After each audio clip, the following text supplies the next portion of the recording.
Hello everybody and welcome to today's video, and in today's video, I'll be doing my 2024 election prediction between Elizabeth Warren and Mike Pence. This is coming out significantly later than I intended it to. This is actually yesterday's video. It's currently 12:35 a.m. So this is coming out a lot later than I intended it to, so apologies. So I'm going to try to make this pretty quick. With already labeling their safe states, Nebraska first will probably be safe. It's kind of hard to tell where the suburbs would be at the time. Actually, it'd probably be likely just because they're going to continue to shift, and they're both fairly good suburban candidates. For Warren's likely state, she gets New Mexico. Minnesota will be on the line between being likely and lean. Nebraska second.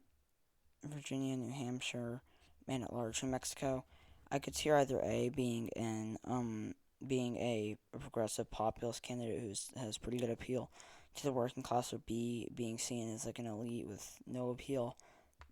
By the way, Mike Pence already has like no appeal to the working class, and she's like alright for the Hispanic Latino vote, so there will probably be just low turnout across the board.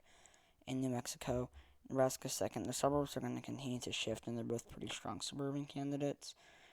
Minnesota, she's going to do pretty well in the suburbs. She'll probably retain enough turnout from Minneapolis, whereas Pence is going to not get a whole lot of rural turnout and not do terribly well with the working class. Virginia, I think she's going to do pretty well in the D.C. suburbs. Do below average, yes, but not horrendous with the black vote. Whereas Pence is going to do really bad with the rural vote. Men at large in New Hampshire, I see her being pretty strong for this, this white rural college educated New England voting bloc that, she's a, representative or a senator from Massachusetts. So, I see her overall having fairly strong appeal to that general voting bloc. For Pence's likely states, Kansas, South Carolina, and Alaska. Kansas, he's going to get less rural turnout, and the suburbs are going to continue to shift to the left. South Carolina, Warren's going to do worse with the black vote, whereas Pence is going to do significantly worse with the white rural vote. Alaska, more and more Native American voters are going to turn out, which is going to shift it to the left.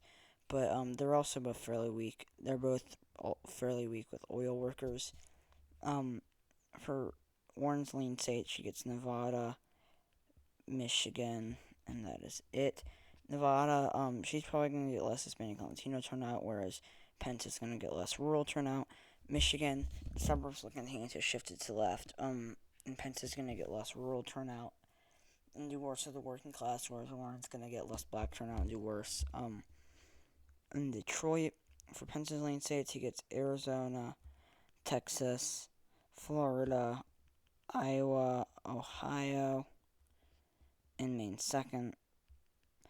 Arizona, he's going to do better with traditional conservatives in the suburbs. I don't see a progressive like Warren having as much appeal, even against somebody who's been fairly Trumpist like Pence. Texas, Pence is going to get significantly less rural turnout. The Hispanic Latino vote will probably become fairly irrelevant because both candidates are pretty bad for the Hispanic Latino vote. But Warren's going to shift the suburbs to the left. Florida, once again, the Hispanic Latino vote in Florida as opposed to Texas in this scenario, it's probably going to become pretty irrelevant. Pence is going to do pretty well with the older white vote than with the rural or with the suburban vote.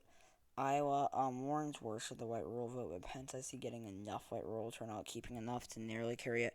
Ohio, fairly similar thing. The working class is going to have a larger share of the electorate here, or generally speaking, they would, but they're probably not going to have a very large share of the electorate. And the black vote as well would normally have a larger share of the electorate, but they're not. Probably gonna. I could see them having a fairly larger share shifting its left because Warren's not horrendous with the black vote, or as bad with the black vote as other. I don't want to say she's not horrendous, but her weakness with black voters is she's less weak with black voters than say Pence's with the rural vote or Pence's with the working class, or she is with like other demographics.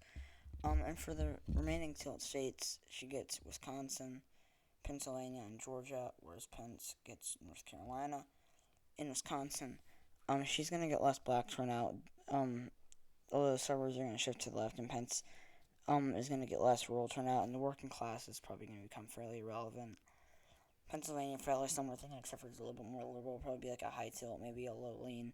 Georgia, I see her doing well enough with the black vote, and Pence just doing so bad with the rural vote. I see her doing well enough with the black vote, particularly in Atlanta, to be able to near like Harriet, North Carolina. It's gonna be like a high tilt, maybe low lane. Pence is gonna get less rural turnout, the worst of the working class, whereas Warren's gonna get less black turnout. Although the suburbs will probably shift to the left, so I could actually see this just being like a normal tilt. So yeah, thank you guys so much for watching this video. If you enjoyed it, please leave a like below. Stay tuned for my next video tomorrow, or significantly later today. Subscribe to my channel if you haven't already. Please comment your suggestions down below, and I'll see you all later today or tomorrow, whenever that video comes out. Bye.